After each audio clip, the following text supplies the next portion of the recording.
Assalamualaikum warahmatullahi wabarakatuh.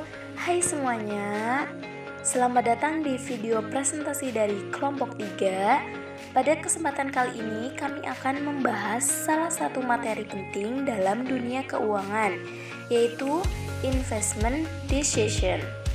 Saya mewakili teman-teman kelompok 3 untuk membuka presentasi ini. Semoga materi yang kami sampaikan bisa mudah dipahami dan bermanfaat untuk semuanya. Yuk langsung saja kita simak penjelasannya. Halo semuanya, jadi kali ini saya akan mempresentasikan materi tentang investasi modal atau dalam bahasa Inggris disebut capital investment decision. Keputusan investasi modal adalah keputusan penting dalam dunia bisnis yang berkaitan dengan penempatan dana pada aset atau proyek jangka panjang. Biasanya, investasi ini dilakukan untuk membeli mesin, membangun pabrik, atau mengembangkan produk baru. Tujuan utamanya adalah untuk memperoleh keuntungan di masa depan. Keputusan investasi modal dilakukan melalui 6 tahap utama, yaitu pertama tahap identifikasi, yaitu menentukan proyek apa yang akan dibutuhkan. Kedua, tahap pencarian, yaitu mengeksplorasi berbagai pilihan investasi yang memungkinkan. Ketiga, tahap perolehan informasi, yaitu menganalisis biaya dan manfaat dari masing-masing proyek, baik secara kuantitatif maupun kualitatif. Keempat, tahap pemilihan, yaitu memilih proyek yang memiliki manfaat paling besar. Kelima, tahap pembiayaan, yaitu mencari sumber dana yang akan digunakan. Keenam, tahap implementasi dan pengendalian, yaitu melaksanakan proyek dan memantau pelaksanaannya agar berjalan sesuai rencana. Yaitu nilai waktu uang. Nilai waktu uang adalah prinsip yang menyatakan bahwa uang yang dimiliki saat ini lebih berharga dibandingkan uang yang akan diterima di masa depan. Alasannya, karena uang sekarang bisa digunakan untuk investasi dan menghasilkan keuntungan.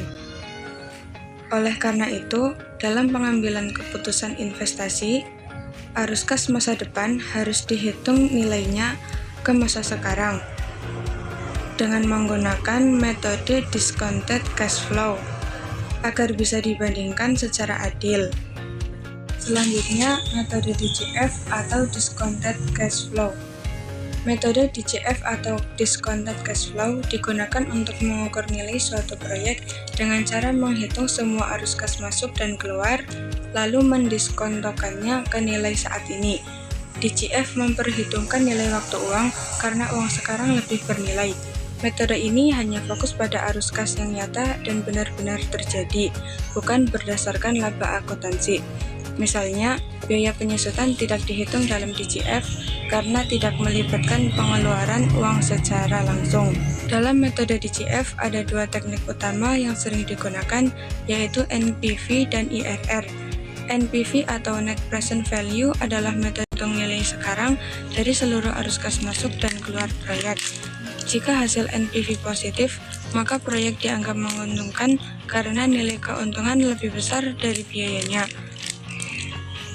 Sedangkan IRR atau Internal Rate of Return adalah tingkat diskonto yang membuat nilai NPV menjadi 0. Kalau IRR lebih besar atau sama dengan tingkat pengembalian yang disyaratkan, maka proyek tersebut layak dijalankan. Selanjutnya, saya akan menjelaskan tentang perbandingan NPV dengan IRR. Satu, aspek satuan hasil. NPV itu menggunakan nominal uang, sedangkan IRR itu menggunakan persentase. Yang kedua, aspek penjumlahan antar proyek, yaitu NPV bisa dijumlahkan, sedangkan IRR itu tidak bisa dijumlahkan. Yang ketiga, aspek cocok untuk RRR bervariasi. NPV itu cocok untuk RRR bervariasi dan IRR tidak cocok untuk RRR bervariasi. Yang keempat itu aspek komparasi antar proyek. NPV sangat akurat jika skala proyeknya itu berbeda, sedangkan IRR itu bisa menyesatkan jika skala skalanya berbeda. Fokus utama metode DGV itu hanya mempertimbangkan perbedaan arus kas yang masuk dan yang diharapkan akibat suatu proyek. Semua jenis arus kas, baik operasional, investasi, maupun modal kerja itu diperlakukan sama. Menghitung nilai berdasarkan kas yang masuk dan keluar itu bukan hanya asal kas saja. Proyek investasi modal memiliki 5 utama kategori arus kas. Yang pertama, investasi awal pada mesin dan modal kerja. Yang kedua, arus kas dari penjualan mesin lama saat ini. Yang ketiga, arus kas dari operasi. Yang keempat, arus kas dari penjualan mesin dan pemulihan modal kerja. Dan yang kelima itu dampak pajak penghasilan pada arus kas. Pengelolaan proyek investasi itu meliputi 1. Manajemen proyek investasi, yaitu proyeknya itu harus diawasi selama pelaksanaan. Proyeknya harus diawasi selama pelaksanaan dan dievaluasi secara selesai. Yang kedua, pengendalian proyek manajemen itu merupakan pengawasan yang memastikan proyek sesuai dengan rencana dan anggaran. Dan yang ketiga, pengaruh pajak terhadap investasi, yaitu pajak penghasilan yang mempengaruhi arus kas proyek. Yang keempat, penyusutan untuk tujuan pajak, yaitu disesuaikan dengan tarif dan metode dari otoritas pajak. Dan yang kelima adalah inflasi dalam penganggaran modal. Inflasi ini mempengaruhi pendapatan dan biaya di masa depan. Yang terakhir adalah kesimpulan. Capital Investment Decision adalah proses penting dalam penentuan penanaman dana pada proyek atau aset jangka panjang untuk mendapatkan keuntungan di masa depan. Proses ini terdiri dari 6 tahap. Ada identifikasi, pencarian, perolehan informasi, pemilihan, pembiayaan, dan implementasi serta pengendalian. Nilai waktu uang menegaskan bahwa uang saat ini lebih berharga daripada uang di masa depan, sehingga arus kas masa depan harus didiskontokan ke nilai sekarang. Metode discounted cash flow adalah khusus dari NPV dan IRR, digunakan untuk mengevaluasi kelayakan investasi dengan mempertimbangkan nilai waktu uang.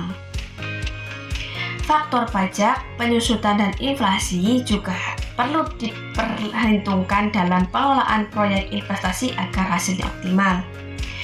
Dengan pengelolaan dan pemahaman yang tepat, keputusan investasi modal dapat meningkatkan nilai dan pertumbuhan perusahaan secara berkelanjutan.